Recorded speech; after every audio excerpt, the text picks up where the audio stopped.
Before we dive into this episode, we have an awesome guest here today I'm going to talk about in a little bit, Justin Hulog. But I have to say, if you've been enjoying this content, if you watch it on YouTube, if you listen on your favorite podcast app, please do us a big favor and support the show by subscribing on YouTube, subscribe on your podcast app, rate and review this show, and also, of course, follow all of the wonderful participants who make it possible, myself and our guest today, Justin Hulog. Justin, why don't you throw out your Twitter handle? We'll also link to it below. It's Bathala X. Well, you're going to have to spell that. Bathalax. That does make it a little bit more phonetic if it's spelled Bathalax. Go follow him and enjoy this episode. 3, 2, 1, Hello, everyone. What is up? We are back for, I believe it is episode 5 of Between Two Layers. Man, time has flown. This was initially just going to be a 4-part series, and our little baby has grown into a full-fledged toddler. And for episode 5, the episode that was maybe never going to be, but now is, we have the one and only Justin Hulog, the chief studio officer. Is that your title for Chief studio officer? Immutable Games Studio. I am so excited to have you on today. You and I have had the pleasure of talking on a number of occasions, and you're just the most fun and the best. So we're gonna have a good convo today. It's nice to be here, Carly. Super excited to spend time with you as always. So glad we're finally doing this. R.I.P. Robbie. R.I.P. co-host Robbie. Busy running his multi-billion-dollar company. Can't hop on the pod today. Okay. No, I'm really excited to chat. I think I've been pretty open on this podcast about not being like a diehard gamer for life, but loving NFTs and loving the blockchain and really buying into Robbie's vision, your vision about games as like the Trojan horse for blockchain and for NFT adoption. So I've really been doing my best to study up on the history of gaming, making it a very intellectual exercise. I've like listened to podcasts about the history of Riot Games and Epic Games. I'm reading a book called Blood, Sweat, and Pixels about like the game development industry. So, and you've been huge in terms of just helping me get from 0 to 1 in terms of my understanding of gaming.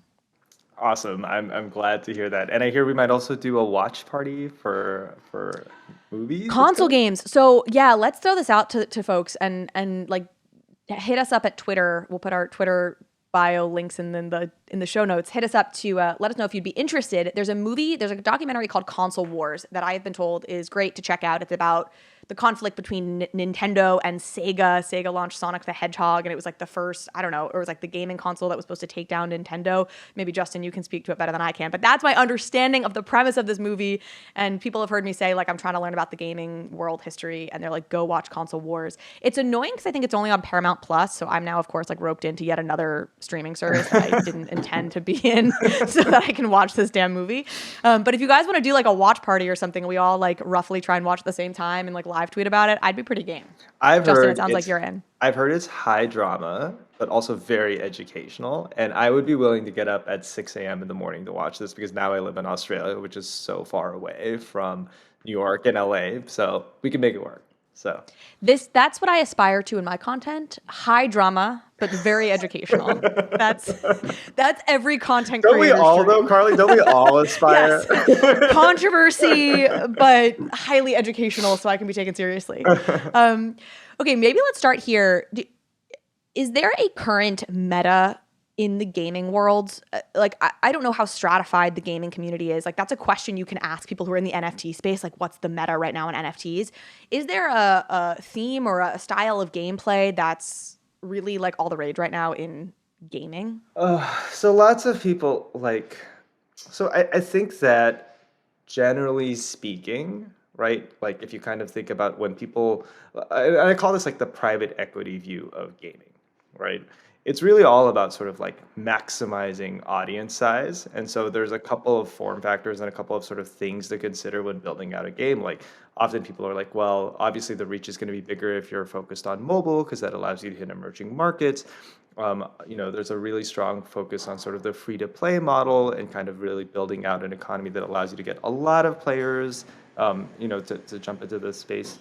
I've never been really into the meta, to be perfectly honest. Like I know that maybe is not the best sort of like thing to say because everyone wants you to like, what is the answer? Should I build like an FPS and should I put it on like whatever and make it, and I just don't think that that's the way to do it because I think that games are as much a creative enterprise as a business enterprise. And I think that that's really kind of interesting to consider that, just because you're making a mobile MOBA or an FPS or an RPG or any of the different genres of games that you can make, I do think that the creative endeavor of it and really kind of thinking through what is actually going to be a bestseller, right? What is actually going to realize your creative vision or your team's creative vision? What's actually going to resonate with people?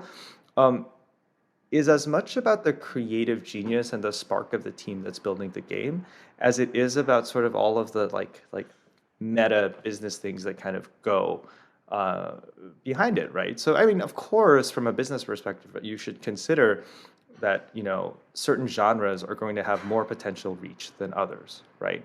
And certain platforms have more reach than others.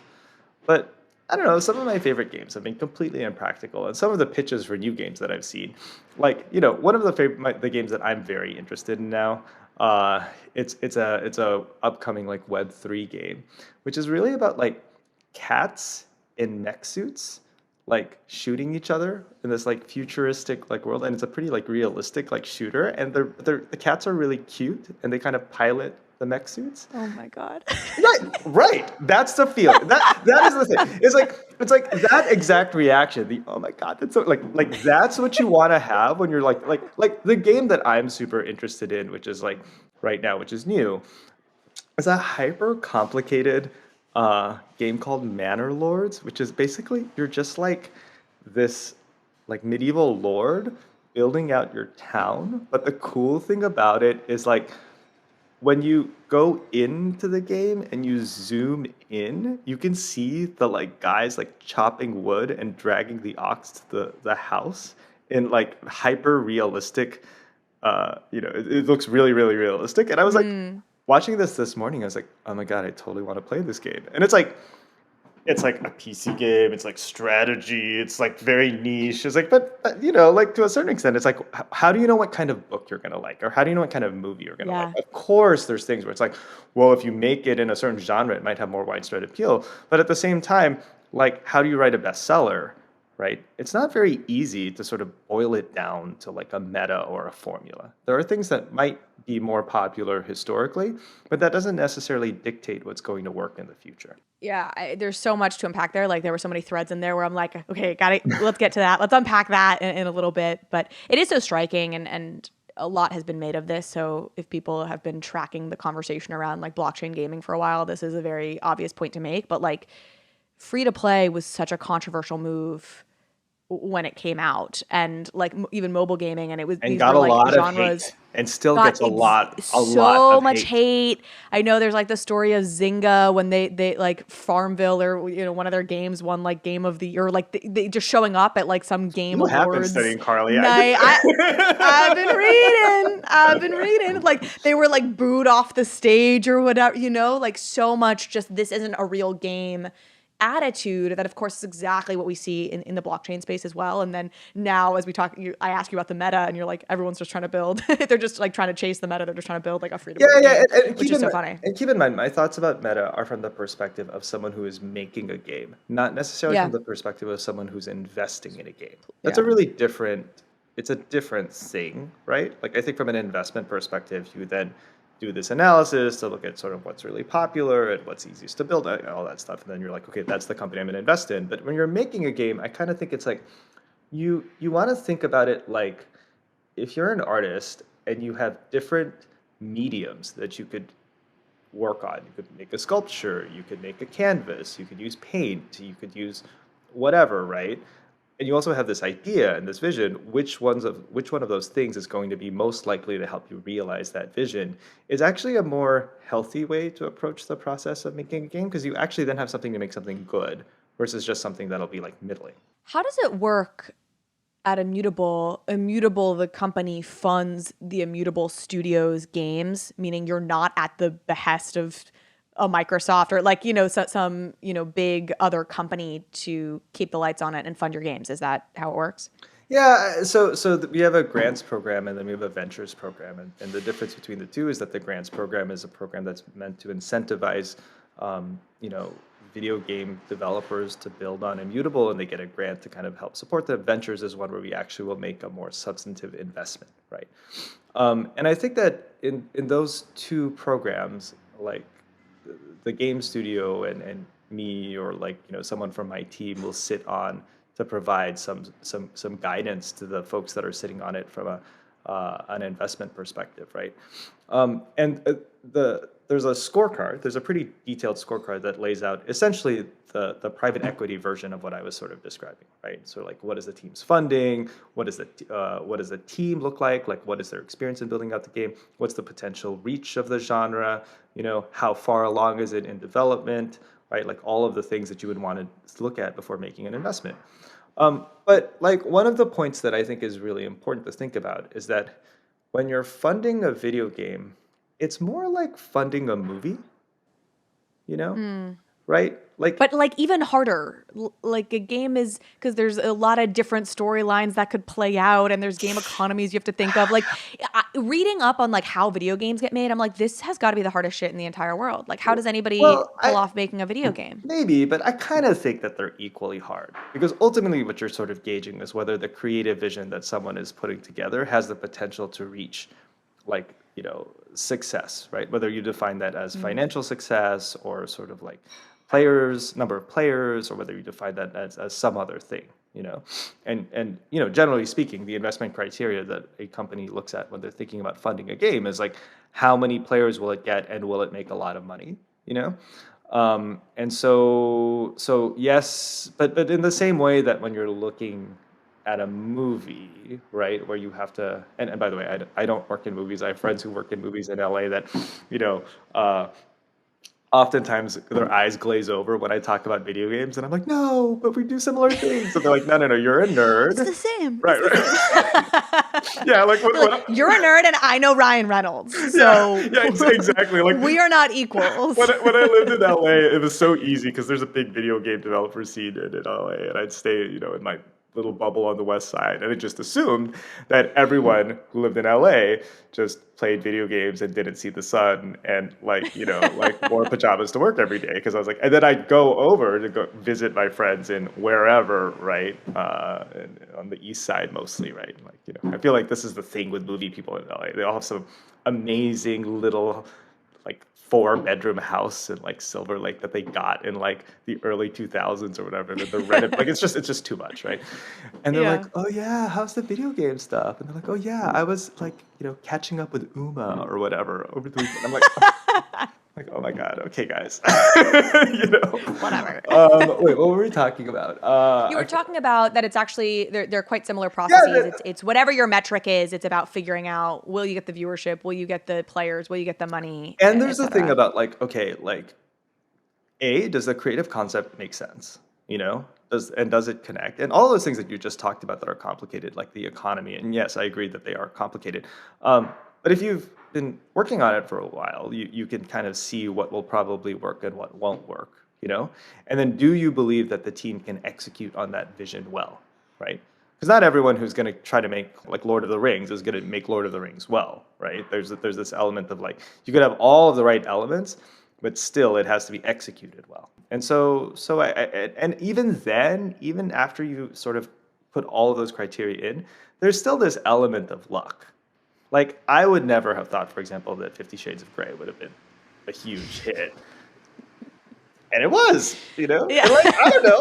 I think that's cool. There's a joke here. I'm trying to find the joke. I mean, that is one of the worst written books of all time. That really is. Like, it defies the entire. It defies logic to some extent that it hit, but it struck a chord with people. It hit a chord. Everything that's culture, everything that's story, everything that's IP. I mean, I see this on the NFT side. There's totally luck in it. I've talked a lot about Cryptoys, and we won't get into what that company is. People can go listen to my interview on Overpriced Jpegs with Will Weinrob of Cryptoys. But I asked him if they were to fail, like why would they have failed? And he's like, the story, our IP just might not connect. You know, like Yeah. there's just an undefinable like Or it's like kismet bad that timing happens. or something, or just Yeah, yeah, something right. doesn't root well. Like, I don't know. Yeah, yeah, you've got to connect, and there's a whole lot of different variables that make something connect or not. When you think about outcomes, you're describing like, you're assessing how you decide if a team's going to meet the outcomes. I mean, again, reading about the video game industry, Metacritic is a big deal. And you hear about all these games that are built and that are like, the developing team will get a bonus if it's an 85 score on Metacritic. Is that something you guys think about? Like, if you're in the blockchain gaming world, do these like normal rules of game building apply? So I feel there's the answer I'm supposed to give you, and then the answer that's like Give the other actually true. one. Yeah, the other one. The other one is like, well, the answer is I want the teams at the studio to eventually get to the point where where we start really kind of focusing on those larger metrics, or the not larger metrics, but basically like these other sort of Web 2 sources of validation. But I don't think we're going to get there by focusing on those first, if that Mm, makes sense. Just kind mm. of talking to what we were talking about with the free to play and the mobile question, And like, by the way, like, despite the fact that mobile and the free to play model are by far not just the most like populous, but also lucrative models and platforms to make video games on in the world, there are still lots of people who look at mobile and free to play games as not legitimate, or Illegitimate. yeah, as illegitimate, right? Like heirs to the gaming space, right? Despite the fact that it doubled, or like actually 5x the player size, despite the fact that it doubled the size of the revenue pie, despite the fact that it opened up essentially an entire continent, which was mostly Asia and Southeast Asia, right? Like, I mean, Southeast Asia is part of Asia, but you get what I mean, right? Like Asia, Southeast Asia, China has different markets, right? It opened up those markets in a really different way. And I think that something is very similar with Web3, right? And blockchain gaming, where it's really important for us to focus not on the customers that we want, but the customers that we have, and the Mm. customers that are like may not be playing games yet, right? I think I mentioned this to you before, but I am very, very interested in understanding what is happening in Africa, which has always been a super marginalized gaming community. Like, no one ever publishes or focuses on launches in Africa, and yet at the same time, there's a lot of Web3 like activity that's happening there. There's issues with stability of currency that makes like essentially like the blockchain a really interesting and appealing solution, because there's not a ton of gaming companies that have really focused on those markets. It seems rife for a new game to kind of come in and take hold and take root.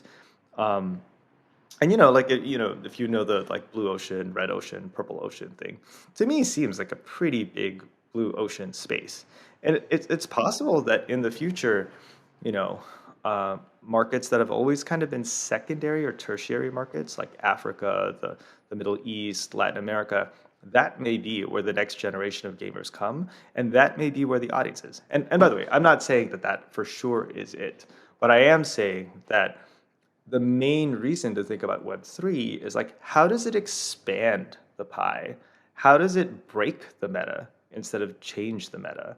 How does it sort of expand the way that we as developers think about the experiences that we can create and build for players, and not just build Web 2 ports, but actually build truly Web 3 native games? Yeah, Yeah. I think you're right. I mean, again, what do I know in some ways? But I've been having this conversation increasingly with folks, and I'm having Chika on. She's a founder of a project called Afropolitan. She's from Nigeria, and she's really been opening my eyes just to how much activity there is in Lagos and in Nigeria around Web3. And it's true for Africa broadly, but I think Nigeria in particular. And I had somebody telling me, like, within the Treasure DAO ecosystem, Battlefly, which is one of the bigger games and projects within Treasure DAO, number one holders, like that ecosystem is primarily folks from Africa and from Nigeria and on the gaming side. So I don't know, other anecdotal bits of evidence from the people I've been talking to suggest that that is a huge wave that's coming and already here a bit and just not getting the attention and not getting the focus that it probably should be. And even and I push this a lot with both the Gods Unchained and the Guild of Guardians teams is to really kind of think through where can we find the blue ocean, especially for Guild of Guardians, which hasn't launched yet, right? Like how do we start thinking about planning a launch around a blue ocean versus a red or a purple ocean? And spell that out. Is that about like saturation? Like this market is, if it's a red ocean, it's like super saturated, blood in the water? No, that might mean thinking like, okay, so if you're thinking about markets that were historically blue ocean, like Southeast Asia, where I'm from, right? Like I'm originally Filipino, and you know the Philippines in particular has always was one of the biggest and is one of the biggest markets for mobile, right? In the world. In fact, a lot of like Axie Infinity's base, for example, was in the Philippines, right? You know, is the Philippines a red ocean, a blue ocean, or a purple ocean, right? And I actually would argue that at this point, it's probably a purple or a red ocean. I don't know what that means. What does red tied to, what does red mean, So purple mean, and blue mean? like basically like blue ocean means a space where there's no competition, you know, and where Right, actually unsaturated. It's an unsaturated market. easy to, right. Red ocean means one where there's like a lot of competition. Like generally speaking, the US is a pretty red ocean video game market. You have a lot of gamers who have very set preferences, who breaking in can be worth a ton, but also is difficult because you have to kind of like push really, really hard in different ways. And the player base is really unforgiving in terms of sort of what their expectations are. And purple is like somewhere in the middle, right? Sure. And one way to think about it is like red oceans are places where tastes have started to harden, you know, where there's strong preferences, right, around how things should go. And of course, it's possible to break into a red ocean market, but it takes a lot more effort. It takes a lot more time to kind of win like the user base that you want versus saying, where is the blue ocean? And that may mean geographies, it may mean demographics, right? It may mean user behaviors, it might mean psychographics, right? The point is that there's really kind of like, I think that part of what the challenge is and part of why I don't like the meta discussion sometimes is because it assumes that people know what they're doing, which most people don't, right? Like part of the fun of Web3 is that you're trying to figure it out. So to assume that what people did before is going to be what people will do in the future completely defeats the point, right? Second, I think that it creates, it sort of dismisses possibility, right? And dismisses sort of like the sense of curiosity around trying to create new things. So you say you talk to, you know, the team, and for Gods Unchained and Guild of Guardians, you say like, think about these blue oceans, like specifically how has that played out in what y'all have done tactically or from a marketing perspective? Yeah, Are there ways you can see what that has looked like? So one, I think that to find the blue ocean, there's an element of analysis, and there's also an element of just trying stuff and seeing if it sticks.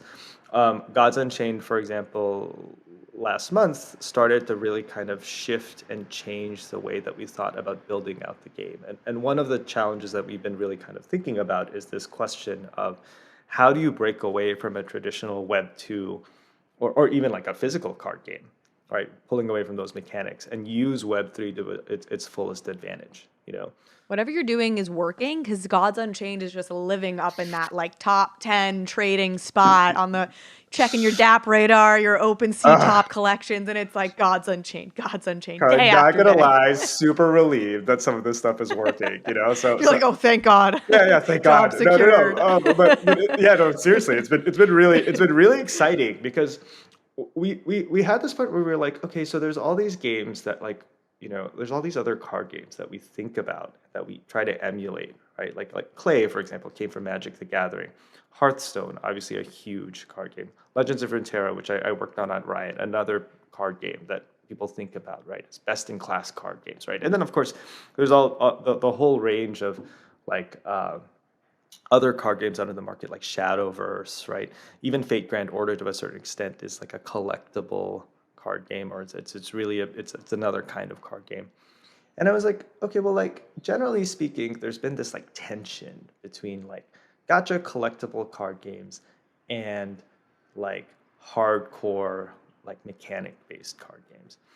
And we spend a lot of time thinking about how to thread the tension between those two. But are we thinking about the wrong things? Like, how are we thinking, for example, about the Web3 economy and the buying and selling and trading of cards?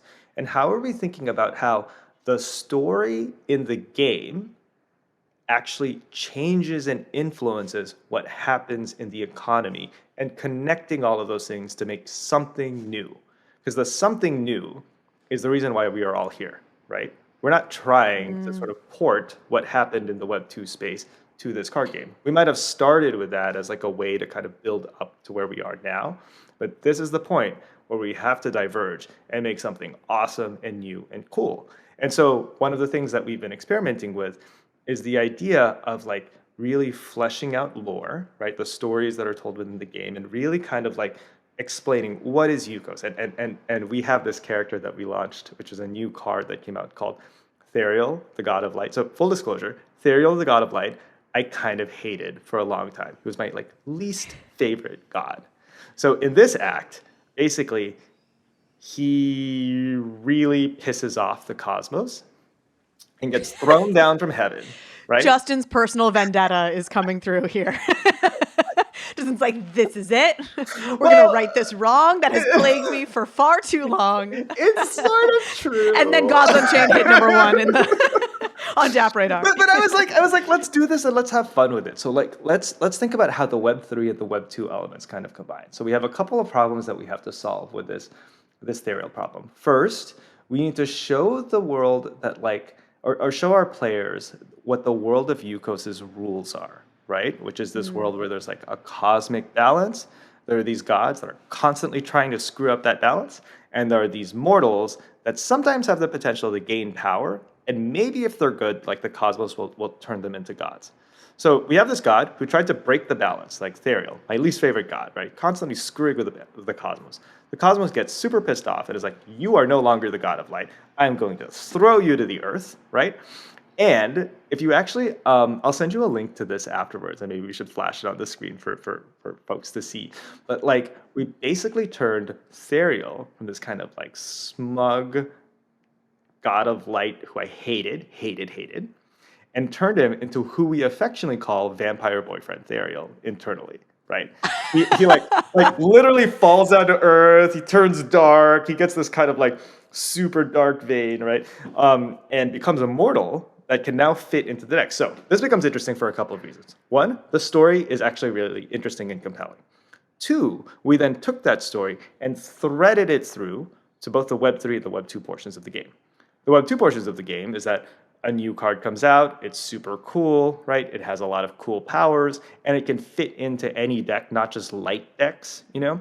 Because now Therial is no longer a chosen god of the... He's not the god of light anymore. He's not the god of light, so he can't be in the light. Now he can be anywhere, because he's a free agent. And He's so that, mortal. And, right. Yeah. But that's standard. Like, we kind of know that, right? Like, it's like, okay, part of the story. The Web 3 portion of it is we have a wallet that's called... That represents the will of the cosmos, right? CosmicShift.eth. And that wallet, like, despite the fact that Therial has already been thrown to earth, is hunting to kind of remove Therials from the system and to remove cards from the system that were connected to Therial. Because Therial had all these mechanics. Like he had a mechanic called Order that was strongly associated with him, which we also, from a game design perspective, need to figure out how to kind of rotate out of the meta. We need to take it out of the system. So rather than just nerf the card and make those cards, and also have a bad effect on the Web3 economy and make them worthless, right, by nerfing them. Instead, we're using the economy to try to pull those cards out. And that's connected to the broader story, you know. So anyway, this is like one of the types of experiments that we're running to kind of change the way that people kind of think about how to build a game. That's sick. So you have this wallet, Cosmic what.eth? CosmicShift.eth, yeah. CosmicShift.eth. That's like an ENS name or whatever that's attached to an account. That's tied to a wallet. That's tied to the Immutable effectively wallet. Buying up the car. How are they? I think you started to say this, but maybe I just missed it, or maybe you didn't finish the thought, which was like, how are they actually It's actually going to the up? marketplace and buying them up. Buying them up. Okay. It just yeah, takes that's them so out cool. of the system. It takes them out of the system. And Yeah. and it's like it's interesting because it does a couple of things, right? One, it allows players who are really paying attention to the lore to apply that to both the Web3 game and the Web2 game. The Web2 game is the card game. The Web3 game is the trading of the cards, right? And the trading, the buying, and the selling of the cards, which I think you have to acknowledge is not just an economy thing. It's like actually a game in and of itself, right? So players now look to the lore of the game and the world of Yukos as a way to understand, okay, if I care mostly about the trading or if I care mostly about like the Web2 portion of the game, the competitive side, I still have to think about the lore as the guiding principle in understanding how to think about the future, right? And and what it also does is that it means that people who invested in the cards early on, and maybe order will get nerfed or whatever, now have a way to get exit liquidity out of that, so they don't feel bad about investing in those cards early on. Two, but it also encourages people who like want to keep those cards to be like, oh, this is rare, and like I'm not selling my ethereum. I don't care what the Cosmos can go screw itself. I'm keeping my Dark Ethereal. He's now my favorite, right? Favorite champion, least favorite god, favorite champion. He's going to stay in my system, and he's going to become more rare because they're just being pulled out of the system, And so, like, if this ends up working, and it does seem, by the way, like based on, as you just mentioned, like we are starting to see increased activity around Gods Unchained, a bigger positive sentiment in the community, player base is starting to grow, and the value of the cards has held even as they've been released. We're going to continue with this type of experiment and this type of mechanic and start thinking about, like, instead of thinking about the meta as just buffing and nerfing cards and shifting it up and releasing new sets, releasing sets and cards in different ways and removing cards out of the system in different ways, which breaks the meta. It's not defining it, it's changing the system and changing the way game designers. It's so cool. I mean, this wouldn't have been, this isn't possible in like a Magic the Gathering or Hearthstone or whatever setting, because you can't, you're going to have some buyback program. People are going to mail in their card like that. Of course not. That's absurd. You're never going to have that. And then you couldn't previously have these cards be digital because you didn't have a way to create digital scarcity for items, and there is like this kind of thing does happen in Web 2, particularly in MMOs, where you like sell an account, or you have some complicated system where you might sell an item or trade an item if the game allows for trading, but it breaks the terms of service and someone might steal your money. Well, and also you don't end up having the game itself dictating, buying it back and taking it out of circulation. Like you don't have that kind of source. Yeah, that's so cool. And this excavation is the beginning point of figuring out the full power of that tool. Like, I'm not saying that is the be-all, end-all of how you can think about this mechanic in terms of creating and telling a story. I'm saying that we, at the Immutable Games Studio and through the Gods Unchained team, are starting to really kind of like excavate the beginning of how to use a new tool, which will evolve and change over time. And what this looks like in 3 to 5 years may be really different from how it looks now, right? And I think that part of that exploration is part of what makes this so fun. Yeah. Oh, it's so sick. So this is part of, you guys dropped new packs. You had is it the Lights Verdict? Yeah, the Lights Verdict sale. Yeah. Okay, cool. And that will probably be done by the time this airs, but that's kind of recently happened. And then there's like an esports tournament happening around Light Sports, which I'm sure you from like your Riot days are like, that's right, baby, bringing it back. What's the, tell us about that. Yeah, so we've partnered with a new marketplace that I'm quite a fan of, which also has some Riot alums in it, called Aqua, right? To launch this esports tournament. And basically, because this is very much tied to the Web 2 portion of it, right? Geo is fundamentally a pretty hardcore and pretty competitive card game. Like, and as someone who considers myself relatively strategic, like my favorite games are games like Stellaris and Crusader Kings. And I just told you that I was really excited about Manor Lords, where I get to build out big towns. Deep nerd, right? You're a nerd, yeah. Yeah, pretty nerd. Like Geo is pretty hard. It's a pretty difficult game. Gods Unchained is a pretty difficult card game. You can't just jump in and like. Okay, I really am glad you're saying that, because I did like the tutorial, like there's a tutorial on the website, and they walk you through every step except at the very the last step will be like, okay, like go defeat the god now or whatever. And I was like, I'm sorry, what? You've abandoned me in my Don't moment of leave me. greatest need. Don't leave me. Oh my god, that's actually good feedback for the team. I'm like, please don't abandon people. They're like, oh no, I'm gonna die. You have endless times I think to try it, but then I'll win, and then I'm like, I have no idea how I just won. Like, you know, so I think we're gonna do it. I think that's like episode 6 is, and people may hate it. It may be the worst content Immutable X ever puts out, but it's just me and like somebody on your team and me just asking all the stupid ass questions of like, okay, well, why did that work? Why No, can't but- I do X, Y, Z? But this Why is can't I do PQR? this would actually be incredibly useful content for the team, let alone for sort of you're welcome. 2 would be incredibly entertaining. I would be like, Yeah. But 3, like I do think like card games themselves are quite competitive. Like you don't get into Yeah. card games because you're not competitive and B, not super into kind of like mechanics and stats and those kinds of things, right? 2, Gods Unchained in particular is a particularly complicated one, and it's a particularly competitive one, which lends itself really, really well to esports, right? Because it allows you to kind of see all of that breakdown. And what I'm thinking about more is that we're doing this esports tournament with Aqua. We're starting to get players into the ecosystem, but I want to take esports and similarly evolve it and similarly think about different ways that people can get involved. Like one thing that we've been trying to think about is like, how passive do you have to be when you're watching an esports tournament, right? Like people who are used to watching things are used to actually like, if you're a video game player, you're by nature interacting with what's happening on your screen. So how do we think about taking these things that are coming out in these tournaments and really bringing them to players? And I'm excited to kind of share some of those thoughts like later on once we get those experiments up and running. Yeah, preempting my obvious next question, which is yes, do tell us Tell how. me. No. How do we do that? Cannot talk about it yet. I've bought into the thesis you've laid out. Now give me the answer. Well- all right, fine. Stay tuned. But I can tell you a little bit, maybe through a little bit of a different angle or different tact, because for the way we think about esports, for example, each of the teams is experimenting in pretty different ways.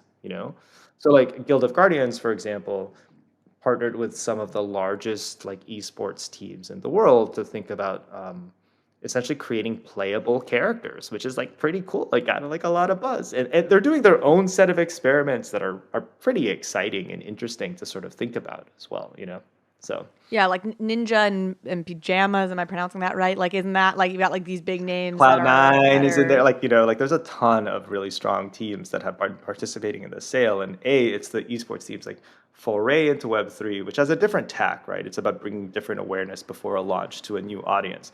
But 2, I think it's more just about like not about just putting a logo somewhere, and more about like, okay, so how do we take what's actually happening in that world and bringing it into the game, right? So that people can be excited about it and play it. Maybe worth mentioning, because I don't know if I said it at the top, that you were previously at Riot.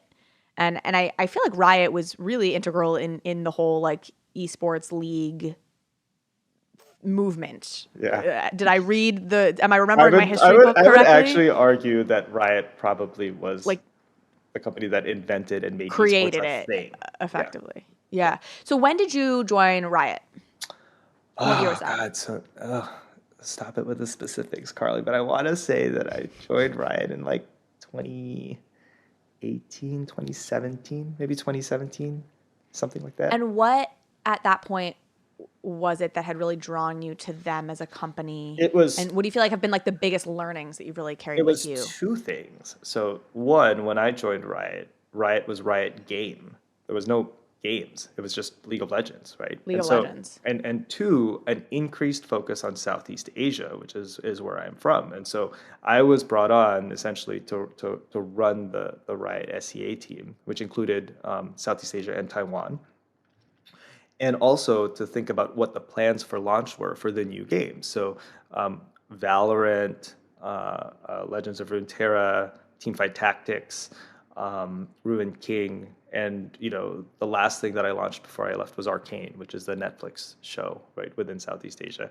And like it actually was like kind of crazy because by that point in time, Riot's like strength in launching games had kind of atrophied because like there were no new games that had launched in like 7 years. Because they hadn't It's kind done of funny, it. like launching games. It's like kind of like working out. If you don't launch a game for a while, you kind of forget. So we were kind of starting to build out a new organization to launch games from scratch. So I had to build the team, like kind of work with the teams to figure out the launch plans, like work with the game teams to sort of tailor things. I actually moved back to LA for a year and a half to kind of help with the tailoring Wild Rift for the Southeast Asian market, because mobile MOBAs, right? The mobile version of League is very much tailored to the Asian market. It's tailored to China and to Southeast Asia. Those are the two biggest markets in the world for mobile MOBAs, right?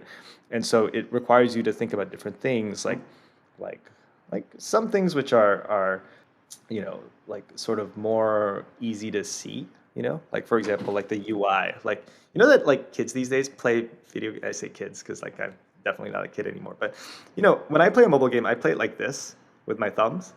Yeah. So my nieces too. and nephews in the Philippines play like this, 4 fingers.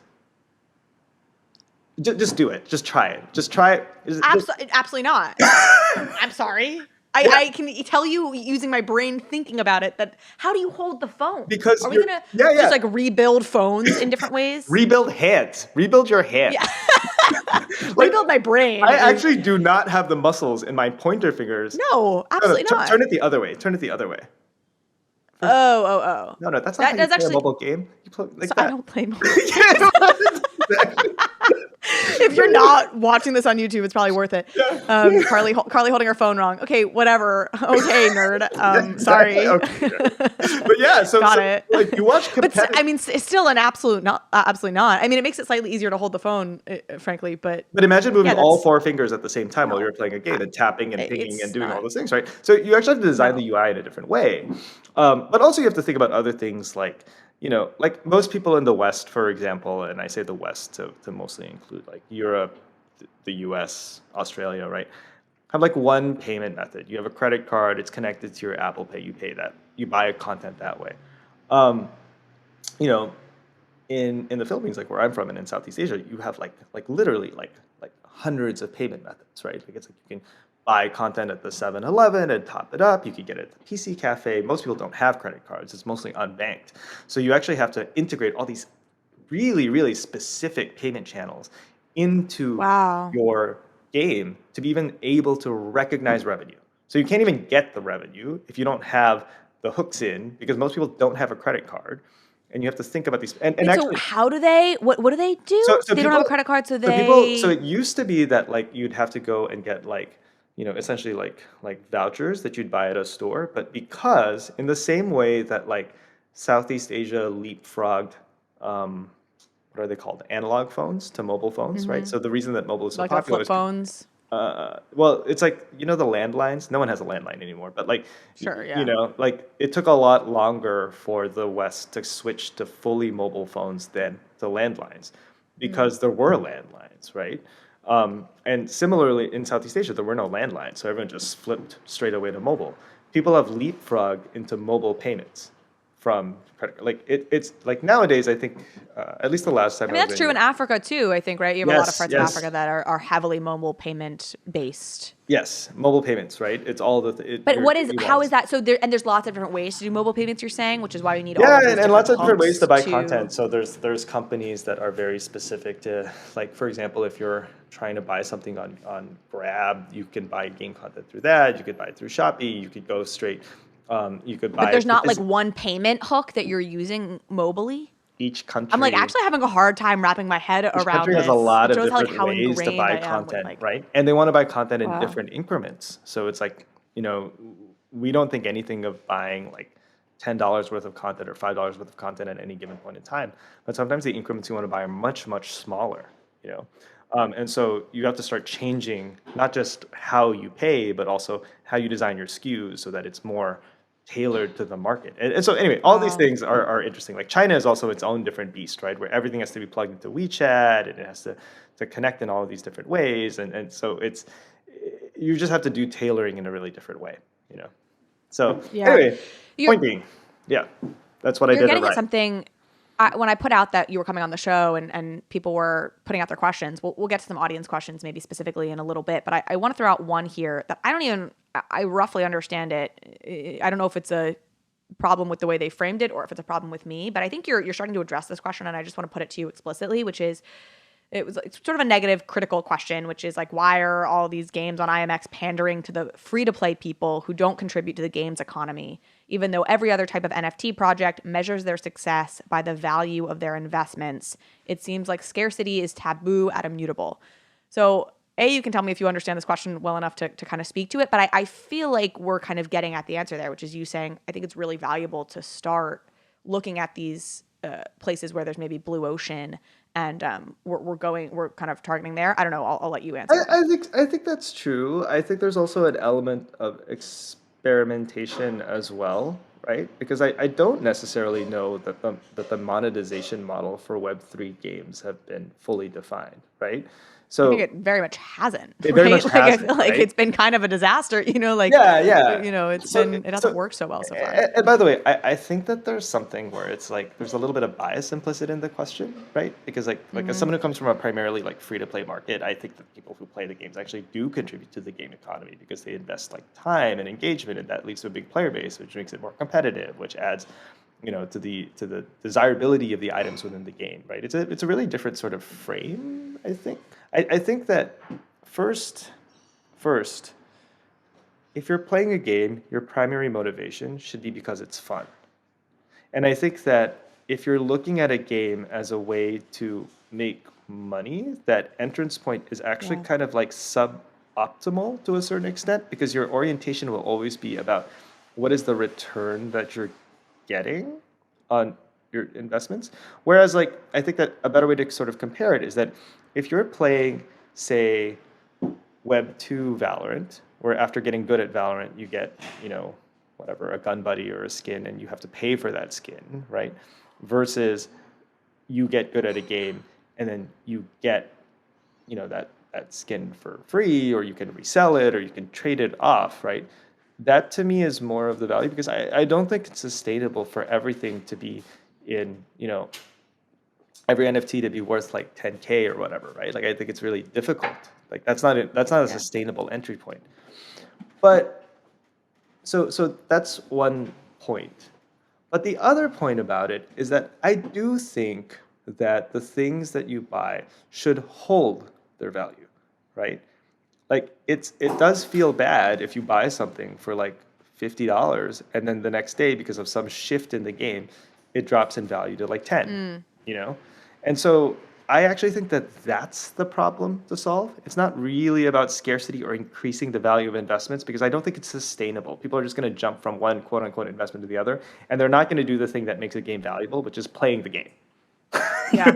No, I mean, I've been saying this again, not even just about gaming NFTs, but just broadly. Like, I think we'll have hit the mainstream when NFTs are no longer seen as like, I need it to make me a millionaire, right? I even am okay with things dropping in value, and I'll put the caveat there. If it's subsidizing an experience, right? Like if in the real world today, like I have a bunch of toys that I don't play with anymore. I can go and sell them and I won't make money on them, but I'll subsidize the new cool toy that I want to buy. Yeah. And getting there with gaming assets. Like, oh, there's this new cool skin I want to buy. Let me sell off some of my old skins. I may not make money on them, but again, it's subsidizing my next experience and it made that initial purchase a little bit cheaper. That's a total win that we do not have in the digital economy today, that we have all the time in the physical economy with anything, so long as it can be resold. And so that's a huge win. Now, the caveat is what you're kind of getting at, I think, in that answer is like, if we as the creators of Gods Unchained go and F with the system in a way that devalues your investment, that feels shitty. And that's where you have this really cool lore tie-in that you're using. And that gets us right back to what you're describing of, okay, we want to get rid of this card for various gameplay reasons. Let's create this really cool story and these mechanisms to start getting rid of this card in a way that doesn't devalue it for its holders. And that's so cool. Yeah, for sure. And I definitely think that that's one of the things that is important to think about is that how do you make it so that the world and the game are dictating what happens in the economy and the actions versus, say, a need to see ROI, And by the way, when Yeah. people are playing Web 2 games, they're not thinking, what is the ROI of this skin or the ROI of this, you know what I mean? Like it just doesn't even enter into the picture, right? So, but I think the comparison point that's difficult is that it's really it's really not an investment per se. Like your assets, your NFT assets shouldn't necessarily be investments. I think they're more like collectibles, you know, which is and by that I don't mean that they shouldn't hold value. I simply mean that the main reason that you buy a piece of art or that you buy a book isn't necessarily because you want to resell it for more. You should buy a Yeah. book because you want to read a book. You should Right. buy the piece of art because you Yeah. want to admire the art. And if in the future it holds its value and can resell it, that's like a double win. It's like gravy on top. That's gravy on Totally. top, Yeah. right. I mean, rereading this question and then sort of you and I having talked it through a little bit. Yeah. Like it feels like, again, just a fundamental misunderstanding of what the goals, in my opinion, should be.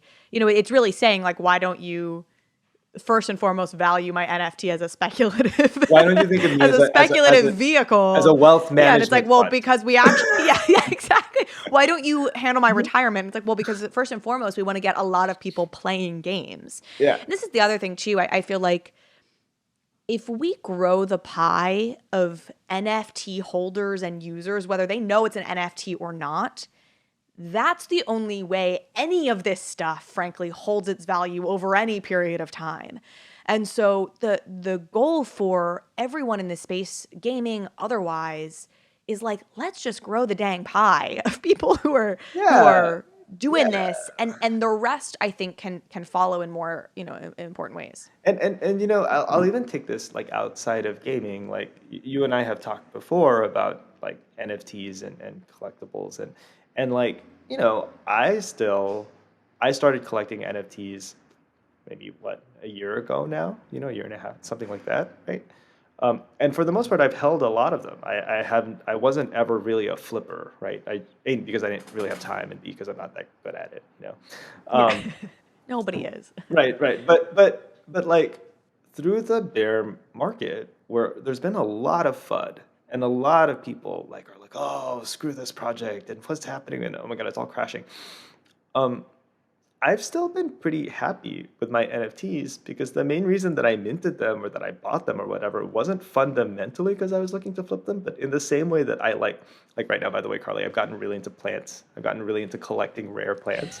Like you know, I think of my NFTs and my plants in the same way, right? Like, do you know what I mean? Like, it's like I fundamentally Yeah. enjoy collecting them, you know? And like, if in the Yeah. future I get to sell my NFT or sell my plant or whatever because like I need to exit, you know, because like for whatever reason, that's a plus.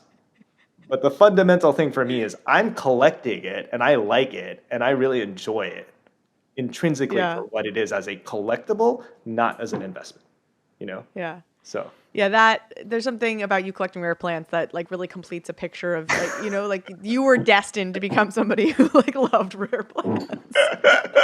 Fulfilling the nerd circle.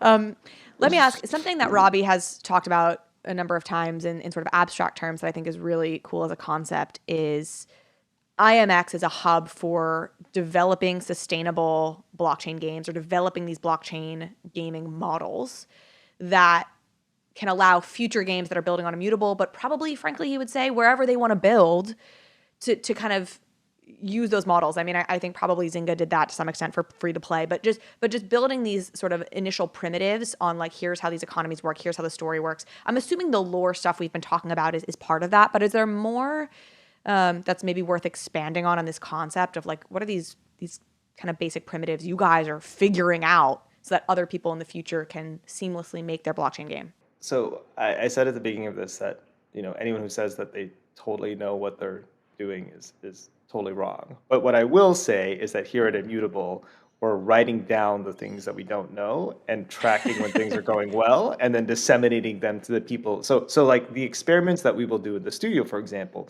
turn into playbooks and white papers and content that's then distributed to the, you know, through the partner managers or through our sites to anyone who's building on Immutable so that they can learn from it and then apply it, right? So Yep. this lore as an Love it. economy thing, I'm sure is going to be the next thing that's kind of enter. One of the things that we developed in the studio was the idea of thinking about narrative mapping, right? Which is thinking about how you manage your product lifecycle, your live services roadmap, which are all the things that happen in a game. Because like a live services game, like it is usually one that has like events along the way. So you're planning things like Light's Verdict is an example of an event. Like Winter Wonderland, Christmas, whatever might be another thing. Lunar New Year might be another event, right?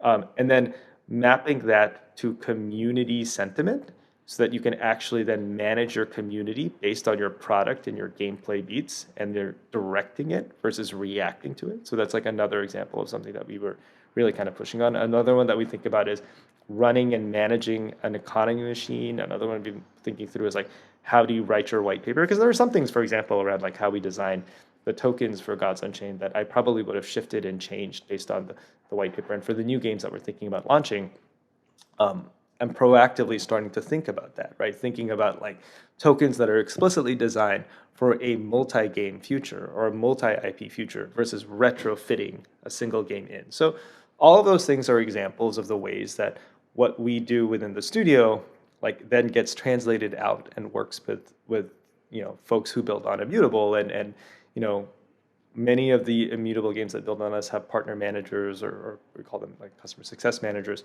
who then essentially like take a lot of these learnings and disseminate them, and then also sometimes work on custom things like launches of NFTs and that kind of thing with the Immutable developers that are building on us. So We are coming up on an hour. We can, I think, run a little over. You've got some extra time. I've got some extra time, but I do want to make sure we address some of these specific questions that the good folks of Twitter were curious about. So I thought this was a good question.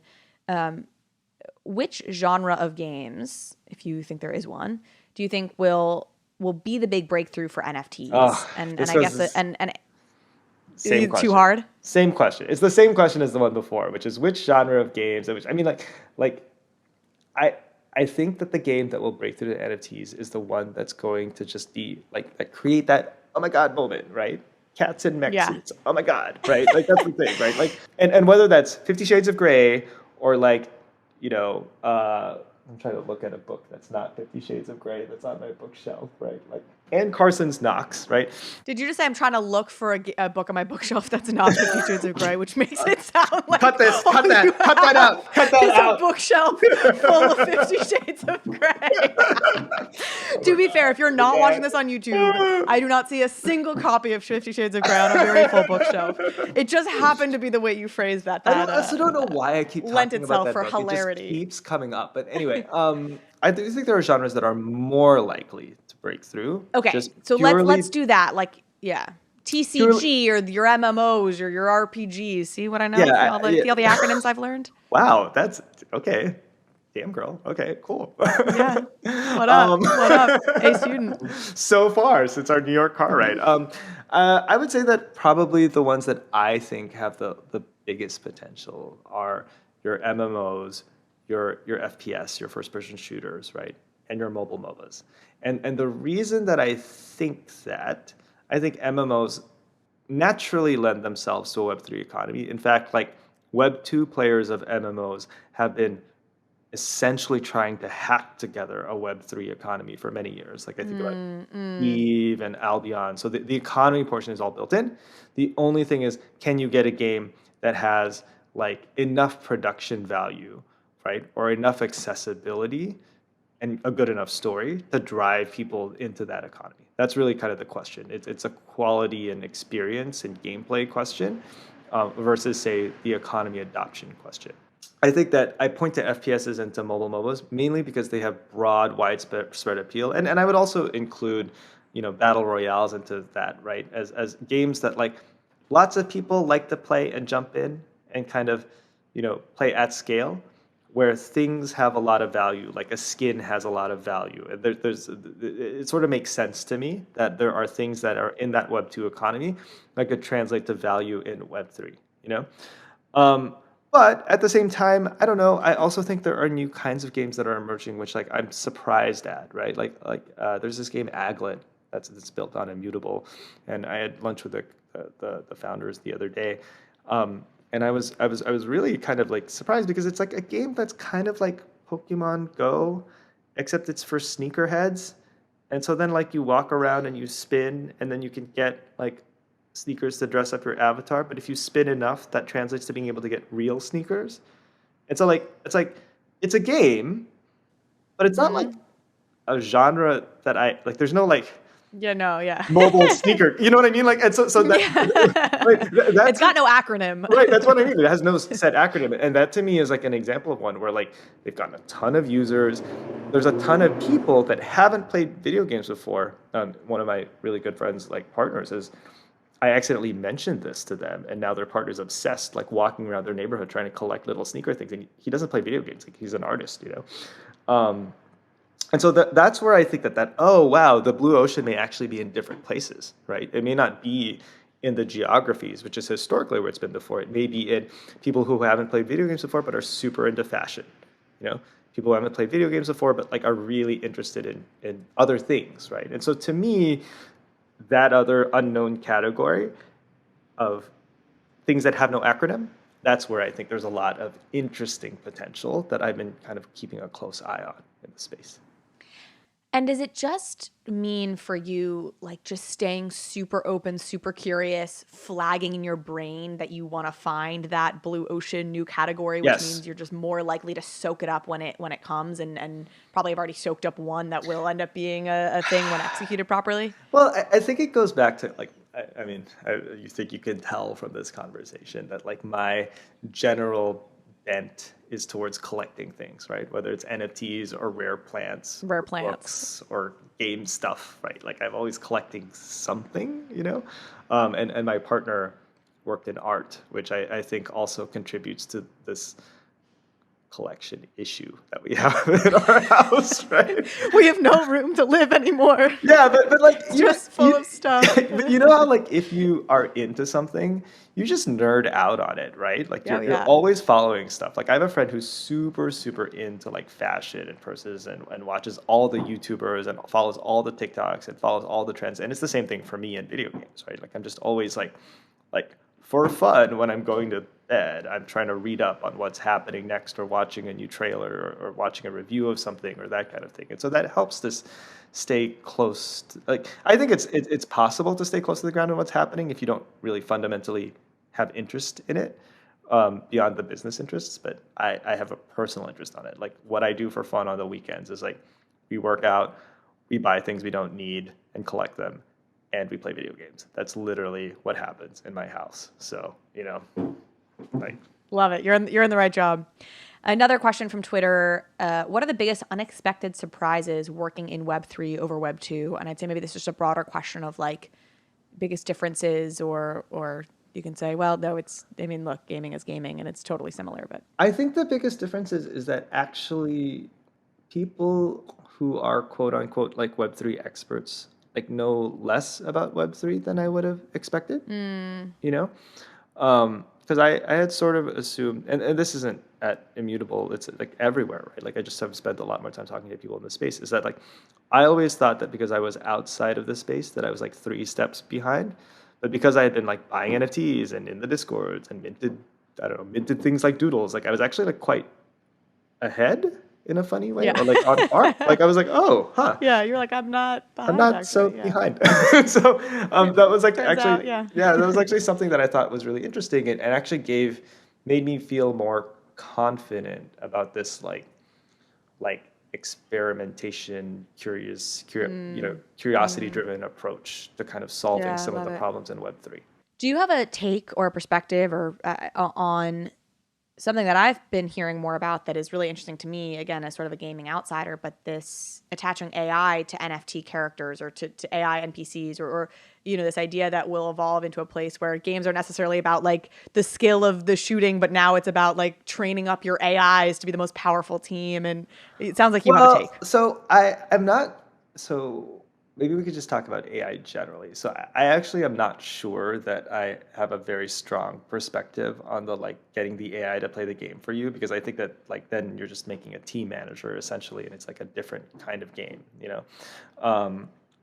But I do have a strong perspective on AI, and I've been really, really intrigued by what's happening with things like Midjourney and things like Stable Diffusion and many of these other things that are coming out. We actually are starting an AI working group here at Immutable this week to kind of start thinking through how we can apply these problems and experiments to other games. And I often think that there's this misunderstanding of AI as a like, oh, is this the way to replace artists or something and bring down costs? And that's not it for us at all. I think what's really cool about it is that if you actually are able to use it correctly, it actually enables you to do cooler things.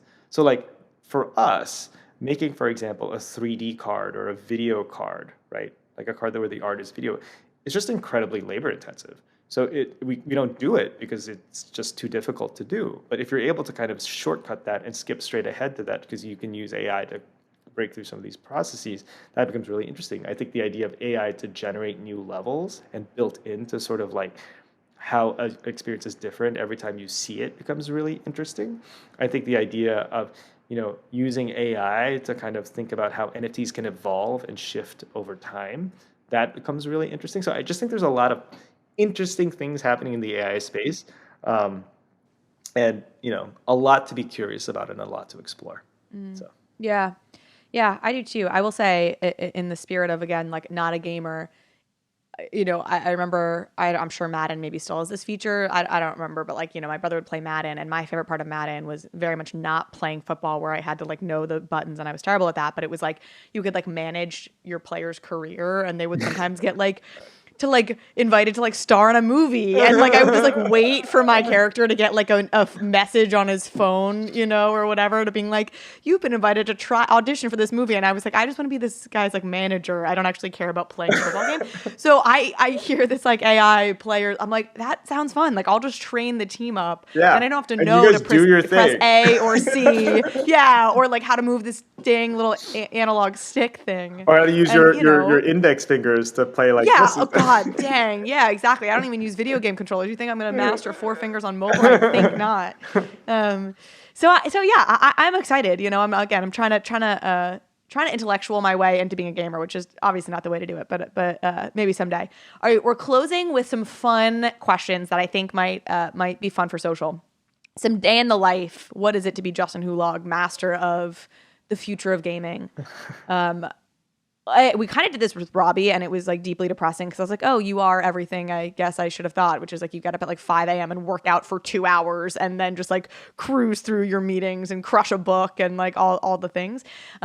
What is your typical day? What time does your typical day start? So not as bad as 5 a.m., but I start at like 5:15.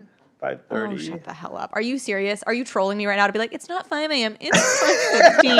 I'm actually doing it to No, trigger. I sleep in. I'm doing it to trigger you. But I actually do get up that early, and it's just because of years of living in Asia and living here now to try to catch the US, right? Like it's 10 a.m. here right now for me. It's relatively. Do you think you're naturally a morning person, or did you train yourself into this? I didn't or used some to be, combination? but then I became a management consultant early on in my career. I had to take lots of 6 a.m. flights out of JFK, and I was like, okay, well, you learn, you adjust to it, And then I usually spend like the mornings kind of doing the more introverted tasks, right? Like answering emails, like reading up on stuff, like that kind of thing, catching up. Twitter. I'm trying to get into Twitter recently. Oh my God, like it's a lot of stuff, so it's like writing the tweets and scheduling them and figuring it out, And then, I go through the day, I have a bunch of meetings, I'll have lunch. I've been really into this thing called Muscle Chef recently. So everyone in Australia, I take away in Sydney, by the way, is that like, it's a lot of focus on protein. Like Australians will never tell you this, but like Sydney in particular, so first of all, the cheap food that you can get that's at the office is this like thing called Muscle Chef, which I'll send you a link to. It's like these like that's ready the to cheat eat food is Muscle Chef. Cheap food. Cheap. Like, with a P. I thought you were gonna be like, if we're gonna cheat, I'm gonna have like a high protein, disgusting brownie. That's it. The equivalent though, but like, I don't know what to eat today. I'm gonna get a cheeseburger or a wrap or a bagel. Is to get this like high protein like health food, basically. Yeah, of course it is. 50% of the snacks in the office are protein snacks or beef jerky. It's like 50%, right? The most popular snack is like these like protein shakes, and there's 3 different kinds, and the most popular kind is this. So anyway, it's a lot of proteins. Like protein shakes flavor protein. yeah, exactly. And then usually I'll end around like 5:30 5:30 or so. Go to the gym around 6. Like I have a very Sydney trainer that I see who like keeps me and my partner in shape, um, and then I'll go home, and then I'll usually try to fit in an hour of like work video game time. Uh, and then recently, if you really want the truth, after that hour of video game time, I then spend the rest of the night playing video games and watching plant videos. Yeah. It's like literally I YouTube on my screen plant care videos for extremely rare plants. And my partner and I will either sit on the couch or sit on the TV and like play our video games, right? And my partner recently has actually really gotten into Gods Unchained. So it's like I'll finish my work video game time, and then he'll be sitting there being like, oh, like what is happening? Where's my ethereal? Or like, oh, this stupid deception. And I'm like, oh my God, I can't deal with this right now. But okay. It's not my work time anymore. I finished my work video game time. Yeah. Take that shit in the other room. Yeah.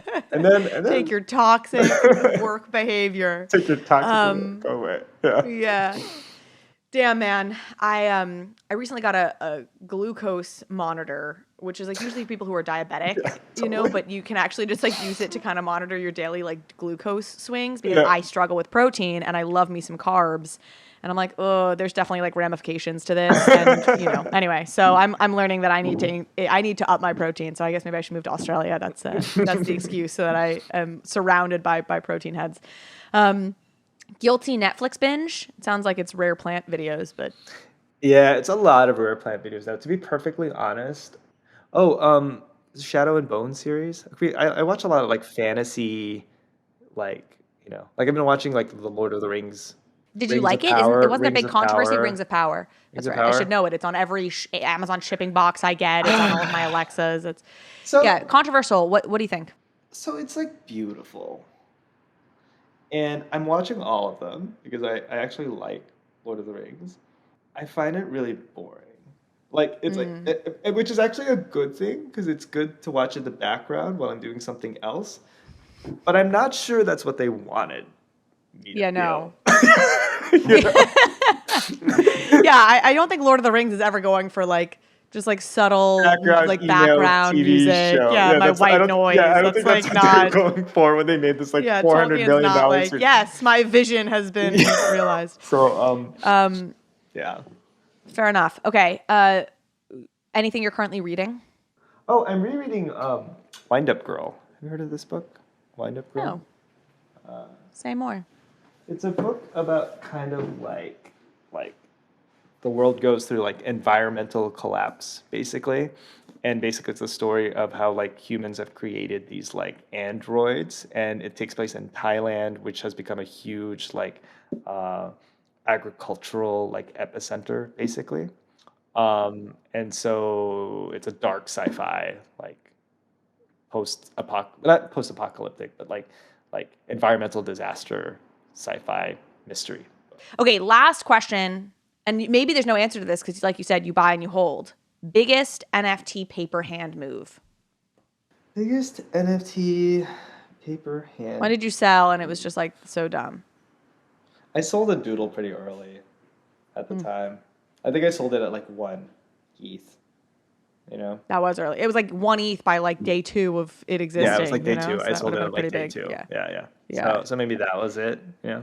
Yeah, that's a paper hand move. That's shame. I Yeah. mean, it's down to like whatever it's down to now. Yeah, but I feel this would have been a better story like 5 months ago. And yeah, now that you it's at least all like down, rode it through. Yeah, well, right. It's all down now, so it's like everyone's like, Yeah, exactly. Yeah, I wasn't even a paper hand move in hindsight, no. Awesome, Justin. This was such a pleasure. Congratulations on everything you're doing. I'm sure we will chat much more, but always love hanging out with you. It was great as usual, Carly. Thank you so much.